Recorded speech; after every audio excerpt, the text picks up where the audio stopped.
సంచునాయిక్ updates చూస్తే గర్భిణీలకు సిజేరియన్లు చేయడంపై రాష్ట్ర ప్రభుత్వం మండిపడింది. సాక్షాత్తు ఈ అంశాన్ని అసెంబ్లీలోనే లేవనెత్తింది. వైద్యారోగ్య శాఖపై అసెంబ్లీలో చర్చ చేపట్టింది. ఈ సందర్భంగా సీఎం చంద్రబాబు మాట్లాడుతూ ప్రైవేట్ ఆసుపత్రుల్లో 90% సిజేరియన్ ఆపరేషన్లు జరుగుతున్నాయన్నారు. ప్రైవేట్ ఆసుపత్రుల ధోరణిని ఎట్టి పరిస్థితుల్లోనూ ఆమోదించమని హెచ్చరించారు. గర్భిణీలకు సురక్షిత ప్రసవంపై అవగాహన కల్పించేలా ఏర్పాటు చేయాలని మంత్రి సత్యకుమార్ యాదవ్ కు సీఎం సూచించారు. సిజేరియన్లలో రాష్ట్రం అగ్రస్థానంలో ఉందని ఆగ్రహం వ్యక్తం చేశారు. లేదు దీంట్లో ఇది కూడా మీరు గుర్తుపెట్టుకోవాలి. 56.62% సిజేరియన్ డెలివరీస్. ఇది డేంజరస్ ట్రెండ్. అంటే ఈ డాక్టర్లు కూడా ఎక్కడికక్కడ డబ్బుల కోసం వచ్చిన వాళ్ళందరికీ సేఫ్ డెలివరీ ప్రాక్టీస్ చేయాల్సింది పోయి సిజేరియన్ ప్రోత్సహించే పరిస్థితికి వస్తున్నారు. This is highest among all states.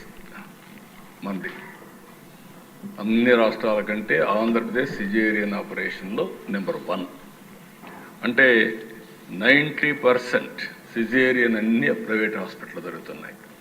Now I'm asking health మినిస్టర్ని వాళ్ళందరినీ పిలిపించి చెప్పి ఈ ప్రభుత్వం దీన్ని ఏమాత్రం కూడా ఆమోదించాం. సేఫ్ డెలివరీ యోగా కూడా నేర్పించే పరిస్థితి రావాలి. ఇప్పటి నుంచి దాని మీద శ్రద్ధ పెట్టాలి.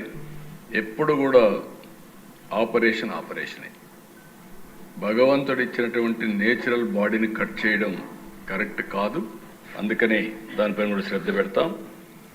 అదే సమయంలో 4.12% ఎన్టీఆర్ వైద్య సేవ సిజేరియన్ ఆపరేషన్లు ఖర్చు పెడుతున్నాం. ఇది కూడా మనం గుర్తుపెట్టుకోవాల్సింది. దీన్ని ఏ విధంగా హ్యాండిల్ చేయాల్సిన అవసరం ఉంది. డెలివరీ డేట్ నెల ముందే చెప్పేస్తున్నారు. డెలివరీ డేట్ ఎప్పుడో నెల ముందే చెప్పేస్తున్నారు. లగ్నం పెట్టేస్తున్నారు, అప్పుడు డెలివరీ చేస్తున్నారు, ముహూర్తాలు పెడుతున్నారు. ఇది తప్పది. ఇవన్నీ కూడా మనం గుర్తుపెట్టుకొని ఎట్లా హ్యాండిల్ చేయాలనో. ఏదైనా హెల్త్ ప్రాబ్లం ఉన్నప్పుడు తప్ప ఎక్కడికక్కడ ఇది ప్రోత్సహించాలి, ఎంకరేజ్ చేయాలి. మనం చేస్తే తప్ప ఇది సాధ్యం కాదు. Caesarean delivery.